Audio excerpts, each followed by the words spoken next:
आता मी भडंग करणार आहे चिरमुऱ्याचा. शेंगदाणं, हळद, मोहरी, जिरं, लसूण, नमक, भाजकी डाळ, कढीपत्ता, चिरमुरे. आता मी भडंग करणार आहे आता तयार मुलांसाठी.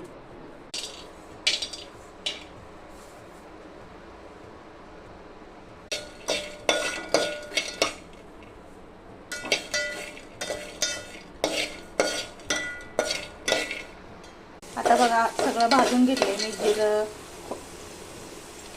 शेंगदाणं, जिरं, डाळ भाजकी, कढीपत्ता, लसूण, हळद घातले, नमक घातले, सगळं भाजून घेतले. आता मोहरी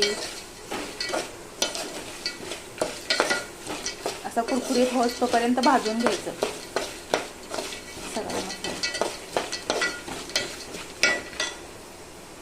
बघा किती छान झालाय, कुरकुरीत झालाय. बारीक गॅस करून आता कुरकुरीत चांगला हलवून घ्यायचा, म्हणजे खायला पण मस्त वाटतं.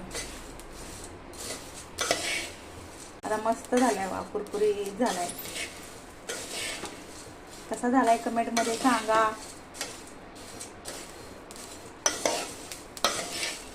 आता कमेंट मध्ये सांगा कसा झालाय. लाईक करा, शेअर करा आणि असं मुलांसाठी करून द्या.